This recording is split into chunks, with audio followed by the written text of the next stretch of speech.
మైథిలి, మనం వెళ్ళి ఆ హల్వా రాజును తీసుకొద్దాం రా అని చెప్పి గుండమ్మ అంటుంది. అప్పుడే రౌడీలు హల్వా రాజును తాళ్లతో చేతులు కాళ్ళు కట్టేసి మూతికి ప్లాస్టర్ వేసి కొడుతూ ఉంటారు. అప్పుడే గుండమ్మ మైథిలి వెళ్ళి హల్వా రాజు ఉన్న రూమ్ డోర్ ఓపెన్ చేస్తారు. రౌడీలు గుండమ్మను చూసి ఎవరే నువ్వు అని చెప్పి అడుగుతూ ఉంటారు.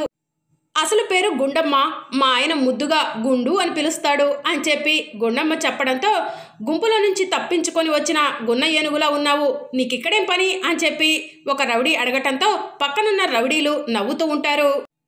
హహహా, నువ్వే అన్నావు కదరా ఏనుగు అని, తొండంతో కొట్టి తొక్కి చంపుదామని అని చెప్పి గుండమ్మ అంటుంది.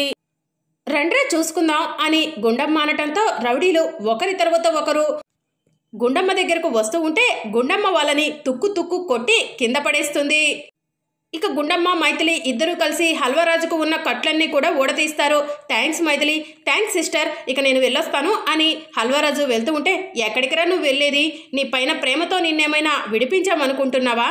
మండపానికి వచ్చి నిజం చెప్పు, నిజం చెప్పకుండా పారిపోవాలని చూసావో వీళ్ళ పరిస్థితి ఎలా ఉందో చూసావు కదా, నీ పరిస్థితి కూడా అదే, రారా అని చెప్పి హల్వరాజు షర్టు పట్టుకొని గుండమ్మ లాక్కెళ్తూ ఉంటుంది. ఇక మరోవైపు పెళ్లి మండపంలో మైథిలి గుండమ్మ కోసం అందరూ కూడా ఎదురు చూస్తూ ఉంటారు. అప్పుడే గుండమ్మ హల్వరాజు షర్టు పట్టుకొని లాక్కొస్తూ ఉంటుంది. అందరూ కూడా హల్వరాజును మైథిలిని గుండమ్మను చూసి షాక్ అవుతారు. చెప్పరా, నిజం చెప్పు, ఆ రోజు హోటల్కి మైథిలిని రమ్మని ఫోన్ చేసింది, మెసేజ్ చేసింది ఎవరు? నువ్వు నిజం చెప్తే అందరూ కూడా వినాలని ఎదురు చూస్తున్నారు. నిజం చెప్పు, లేకపోతే అక్కడ రౌడీల పరిస్థితి ఎలా ఉందో నీకు తెలుసు కదా, నీ పరిస్థితి కూడా అదే అని గుండమ్మ హల్వరాజుకు వార్నింగ్ ఇస్తుంది. నిజం చెప్తావా, విరిగిన బొక్కలు ఏరుకుంటావా అని చెప్పి గుండమ్మ అడగటంతో, నిజం చెప్తాను అని చెప్పి హల్వరాజు అంటాడు. ఇక త్రిష, సుహాసిని టెన్షన్ పడుతూ ఉంటారు. నేను ఆ రోజు మైథిలిని హోటల్కి రమ్మని మెసేజ్ పెట్టాను నిజమే, కానీ లీలాకృష్ణ గారు చెప్పడం వల్లే ఇలా చేశాను అని చెప్పి హల్వరాజు చెప్పడంతో, ఒరే ఏంట్రా, నేను చెప్పమన్నదేంటి, నువ్వు చెప్తుందేంటి అని చెప్పి లీలాకృష్ణ అంటూ ఉంటాడు. ఇప్పటికైనా అర్థమైందా, నా కూతుర్ని ఆ రోజు హోటల్కి రమ్మని మెసేజ్ పెట్టింది ఈ లీలాకృష్ణేనంట. ఇలాంటి కుటుంబంలోకి నా కూతుర్ని కోడలిగా పంపించను, రా మైథిలి వెళ్దాం అని చెప్పి సత్యవతి అంటూ ఉంటే, పిన్ని ఒక్క నిమిషం ఆగు, అసలు ఈ హల్వరాజు ఏం చెప్తున్నాడో కరెక్ట్గా వినండి అని చెప్పి గుండమ్మ అంటుంది. హల్వా, నిజం చెప్పు, నన్ను హోటల్కి రమ్మని మెసేజ్ పెట్టించింది ఈ లీలాకృష్ణేనా అని మైథిలి అడుగుతూ ఉంటుంది. ఆయన చెప్పమన్నట్టు చెప్దామనుకున్నాను, కానీ చేయలేదు కదా అని చెప్పి హల్వరాజు అంటాడు. ఒరేయ్ వేదవ టిస్టులు వియ్యకు, ఉన్నదేదో కరెక్ట్గా చెప్పు అని చెప్పి గుండమ్మ అంటుంది.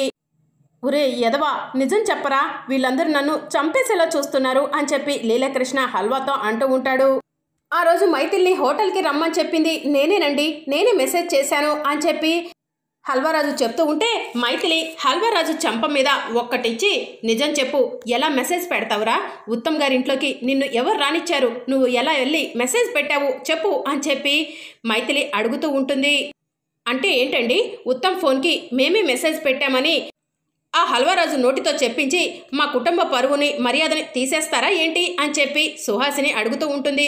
చూస్తుంటే అలానే ఉంది అని చెప్పి జానకమ్మ అంటుంది. హల్వా, నిజం చెప్తావా లేదా, లేకపోతే బొక్కలు ఇరుగుతాయి అని గుండమ్మ చెప్పడంతో హల్వరాజు త్రిష వైపు చూస్తూ ఉంటాడు.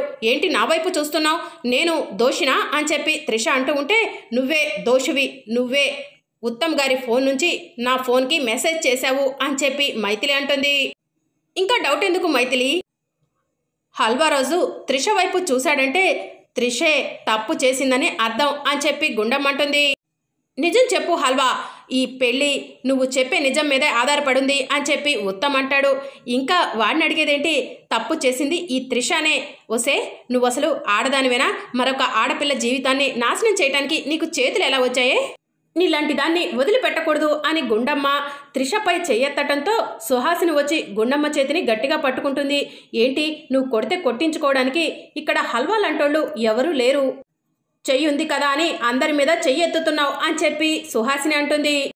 ఒరే హల్వా, నిజం చెప్పరా, నువ్వు నిజం చెప్పే వరకు నిన్ను వదిలిపెట్టను అని చెప్పి ఉత్తమ్ హల్వరాజు చెంపలు పగలు కొడుతూ ఉంటే, ఆగండి, ఇవి చెంపలు అనుకుంటున్నారా, డబ్బులు అనుకుంటున్నారా, ఎవరిష్టం వచ్చినట్టు వాళ్ళు కొడుతున్నారు, నేనే సీక్రెట్గా మీ ఇంట్లోకి వచ్చాను, మీ బెడ్రూమ్లోకి వచ్చాను, మీ ఫోన్ నుంచి మైథిలికి మెసేజ్ పెట్టాను, పాపం మైథిలి నమ్మి హోటల్ రూమ్కి వచ్చింది అని చెప్పి హల్వారాజు అంటాడు. నేను నమ్మను అని చెప్పి మైథిలి అనటంతో, అమ్మా మైథిలి, వాడే తప్పు చేశానని నిజం ఒప్పుకుంటున్నాడు, ఇక జరగాల్సిన కార్యక్రమం జరిపిస్తే మంచిది కదా అని చెప్పి జానకరామయ్య అనటంతో, అవును సత్యవతి గారు, మీరు పెట్టిన కండిషన్ ప్రకారం ఈ హల్వారాజును తీసుకొచ్చి అందరి ముందు నిజం ఒప్పుకునేలా చేశాను, ఇక ఈ పెళ్లి జరగనివ్వండి, ఆపకండి అని చెప్పి లీలాకృష్ణ చెప్తూ ఉంటే, జరక్క మేమేమైనా పట్టుకొని వేలాడతామా ఏంటి, ముహూర్తానికి టైం అవుతుంది, మీరిద్దరూ వెళ్ళి పీటల మీద కూర్చోండి అని సత్యవతి వాళ్ళ అమ్మ చెప్తుంది. ఇక లీలాకృష్ణ పక్కకు వెళ్ళి రిలీఫ్ అవుతూ ఉంటే, లీలాకృష్ణ గారు మీరు చెప్పిన విధంగానే చేశాను, నా పేమెంట్ నాకు ఇస్తారా అని హల్వారాజు అడుగుతూ ఉంటాడు. ఆల్రెడీ అడ్వాన్స్ ఇచ్చాను కదా, దాంతో అడ్జస్ట్ అవ్వు అని లీలాకృష్ణ చెప్పడంతో, అదేంటి ఫుల్ పేమెంట్ ఇస్తానని చెప్పి మోసం చేస్తావా, ఎక్కడో ఒక చోట దొరకకుండా ఉండవు, అప్పుడు నీ సంగతి చెప్తాను అని చెప్పి హల్వారాజు బయటకు వెళ్తాడు. అప్పుడే హల్వారాజు ఫ్రెండ్ వాసు వచ్చి, ఏంట్రమ్మావా నాకు చెప్పకుండా ఇలా వచ్చావు అని చెప్పి అడుగుతూ ఉంటే, డబ్బుకి కక్కుర్తి పడి వచ్చాను అని చెప్పి హల్వారాజు చెప్తూ ఉంటే, లీలాకృష్ణ డబ్బు ఇచ్చాడా అని చెప్పి వాసు అడుగుతూ ఉంటే, అడ్వాన్స్ మాత్రమే ఇచ్చాడు, మిగతాది అడుగుతుంటే దాంతో అడ్జస్ట్ అవ్వమంటున్నాడు అని చెప్పి హల్వారాజు చెప్పడంతో, వాడు మోసగాడని నాకు అప్పుడే తెలుసురా, లేకపోతే అడ్వాన్స్ ఇచ్చి ఎలా వదిలించుకుంటాడు అని చెప్పి వాసు అంటాడు. ఎప్పుడొకప్పుడు దొరుకుతాడు, అప్పుడు వాడి సంగతి చెప్తాను, ముందు 2 పెగ్గులు ఎద్దందా అని చెప్పి హల్వారాజు చెప్పడంతో, మనం ఇంతకు మించి ఏం చేస్తాంలే అని చెప్పి వాసు అంటాడు. మరోవైపు పంతులు గారు మైథిలి ఉత్తంతో దేవుడికి పూజ జరిపిస్తూ ఉంటారు. ఇక అప్పుడే సత్యవతి వాళ్ళమ్మ ఇద్దరు కూడా మాట్లాడుకుంటూ ఉంటారు. ఆ హల్వారాజుని తీసుకురాడేమో అనుకున్నాను, నిన్నటి వరకు ఈ పెళ్లి జరగదు అన్న ఆ బట్టబొర్రోడే ఈరోజు పెళ్లి జరిపించడం కోసం విశ్వ ప్రయత్నాలు చేస్తున్నాడు. ఆ హల్వారాజు గాడు రాడనుకున్నాడు, వచ్చి నిజం ఒప్పుకున్నాడు, ఇప్పుడు నా కుటుంబ పరిస్థితి ఏంటి అని సత్యవతి బాధపడుతూ ఉంటే, నేను కూడా అదే ఆలోచిస్తున్నానే, ఇన్ని రోజులు ఆ మైథిలి ఉద్యోగం చేసి నీ కుటుంబాన్ని నెట్టకొచ్చింది, రేపటి నుంచి నీ కుటుంబ పరిస్థితి ఏంటో అని చెప్పి జగదంబ అంటుంది. మరోవైపు గుండమ్మ త్రిష దగ్గరకు వెళ్ళి, ఓసే త్రిష, నువ్వే మైథిలికి మెసేజ్ పెట్టి హోటల్ రూమ్కి వెళ్ళేలా చేసావని నాకు తెలుసు, హల్వారాజుని కిడ్నాప్ చేపించింది నువ్వేనని తెలుసు, నిన్ను 4 తన్ని నీ పళ్ళన్ని రాలగొట్టే నిజం చెప్పేదానివి, కానీ ఎందుకు వదిలేశానో తెలుసా, ఆడపిల్లవి, పెళ్ళి కావాల్సిన దానివని వదిలేశాను, ఇంకొకసారి మైథిలి పెళ్ళి ఆపాలని చూసావో ఆ హల్వారాజు గడి తల పగలగొట్టినట్టు నీ తల పగల కొడతాను అని చెప్పి గుండమ్మ త్రిషకు వార్నింగ్ ఇస్తుంది. గుండమ్మ అక్కడి నుంచి వెళ్ళిపోగానే సుహాసిని త్రిష దగ్గరకు వచ్చి, ఏంటి ఆ గుండమ్మ నీకు వార్నింగ్ ఇస్తుంది అని చెప్పి అడుగుతూ ఉంటే, నేను ఆ హల్వారాజుని కిడ్నాప్ చేయడం చూసిందంట, మైథిలి పెళ్ళి ఆఫ్ చేస్తే ఆ హల్వారాజు తల పగల కొట్టినట్టు నా తల పగల కొడతానని వార్నింగ్ ఇస్తుంది అని చెప్పి త్రిష చెప్తూ ఉంటుంది. ఏడ్చిందిలే దాని మొహం, ఇలాంటి గుండమ్మలు 100 మంది వచ్చినా ఈ పెళ్ళి జరగనివ్వను అని చెప్పి త్రిష అంటుంది. ఇక మరోవైపు ఉత్తమ్ మైథిలి ఇద్దరు కూడా జీలకర్ర బెల్లం పెట్టేసుకుంటారు. అందరూ కూడా అక్షంతలు వేస్తూ ఉంటారు, ఒకరికొకరు దండలు మార్చుకుంటూ ఉంటారు. లీలాకృష్ణ రామ్ బ్రహ్మాన్ని చూసి సైగలు చేస్తూ ఉంటాడు.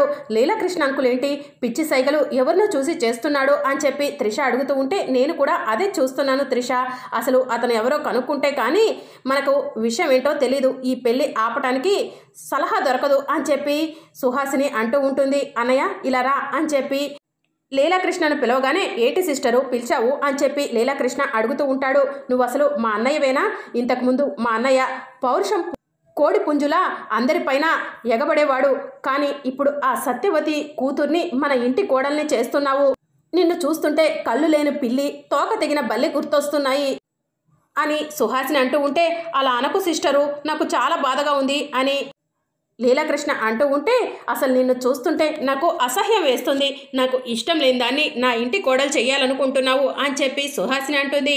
మరి అప్కమింగ్ ఎపిసోడ్లో ఏం జరగబోతుందో తెలుసుకోవాలనుకుంటున్నారా? అయితే ఛానల్ను సబ్స్క్రైబ్ చేసుకొని సపోర్ట్ చేయడం మర్చిపోకండి. Thank you for watching.